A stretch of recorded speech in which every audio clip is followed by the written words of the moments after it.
On dit souvent que le vin est un symbole de communion entre les hommes. Pour les viticulteurs alsaciens qui ont un sens aigu de l'efficacité, il est aussi un symbole de coopération et de qualité. Dans les vieux villages, en contrebas des coteaux ensoleillés où mûrissent les grappes de la prochaine vendange, on s'organise face au marché commun. La cave coopérative vinicole de Pfaffenheim-Geberschwir, dans le Haut-Rhin, créée en 1958, est l'instrument clé de cet exemple d'organisation des viticulteurs de la région. La cave de Pfaffenheim compte maintenant 210 membres et s'étend sur 160 hectares de vignes.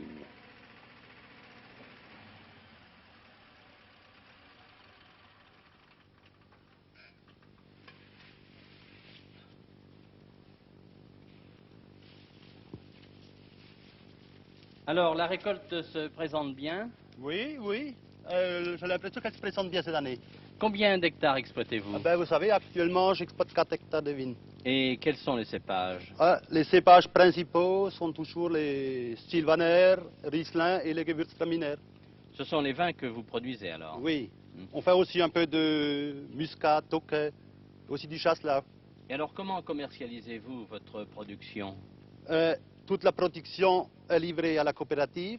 Ça nous fait moins de soucis pour la commercialisation. Et c'est commercialisé par la coopérative même.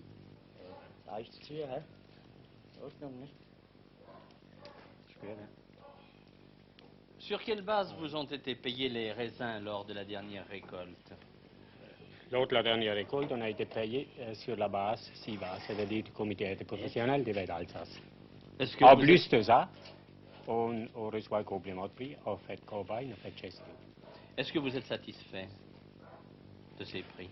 Satisfait, c'est peut-être un peu large, parce que c'est jamais trop. Vous pouvez faire le calcul de votre revenu annuel et envisager alors le programme d'investissement pour l'année en cours. Oui, c'est peut-être ça qui est un avantage de la cave coopérative qui n'est pas à négliger, quoi. En fonction des paiements et des mensualités qu'on sait d'avance qui nous sont payés au cours de l'année, on peut bien prévenir et puis on peut faire un budget prévisionnel pour toute l'année, bien on est sûr d'avoir l'argent à l'échéance. Cette sûreté, on l'a peut-être pas, étant manipulant vendeur, on n'a peut-être pas cette sûreté parce qu'on est bien sûr d'avoir aujourd'hui, mais on ne sait pas si on vendra demain, si on aura des ressources demain.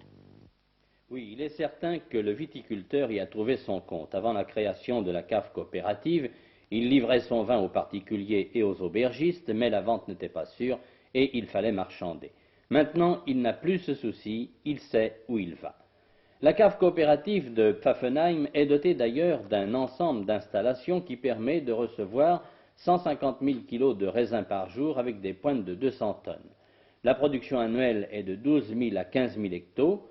Quant aux principaux acheteurs, ce sont le négoce traditionnel pour environ 70%, les succursales 15%, la clientèle particulière 10% et l'exportation 5%. Mais le matériel de pressurage qui travaille 15 jours par an coûte cher, il est difficile à amortir. De même, le groupe d'embouteillage moderne qui débite automatiquement quelques 3000 bouteilles par heure est un investissement coûteux, 50 millions environ. Pour le financement de ce matériel, il y a le concours de l'État par subvention, la participation des sociétaires qui versent un capital social de 2000 francs l'hectare. Ce chiffre, évidemment, peut paraître énorme, mais si le viticulteur était obligé de subvenir à ses propres installations, cela lui reviendrait certainement beaucoup plus cher. Donc, pas de regret. Et enfin, il y a le recours au prêt du crédit agricole. Grâce à ces financements, des projets d'extension sont en cours à la cave coopérative. Elle a bénéficié aussi de la fusion de la cave de Geberschwir qui lui a apporté 90 nouveaux membres et quelques 60 hectares de vignes. Cette fusion n'a d'ailleurs posé aucun problème, nous dit M. Wagner, directeur de la cave de Pfaffenheim.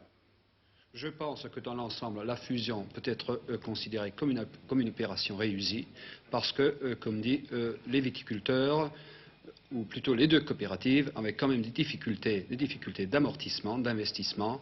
Et en ramenant évidemment ces deux coopératives à une seule unité de production, il y a quand même pas mal de problèmes évidemment qui sont régularisés à la suite de la fusion. Le marché commun du vin vient d'entrer en application. Il a provoqué dans certaines régions notamment dans le midi de la France, des réactions parfois violentes de la part des viticulteurs qui craignent la concurrence des vins italiens notamment, mais cette vague n'a pas atteint l'Alsace. Eh bien, je crois que là, vraiment, nous jouons en Alsace, nous jouons la carte de la qualité et de la diversité de nos cépages. Il est certain que pour certaines régions vinicoles, notamment d'appellation courante, ce problème se pose d'une façon plus délicate pour l'entrée dans le marché commun.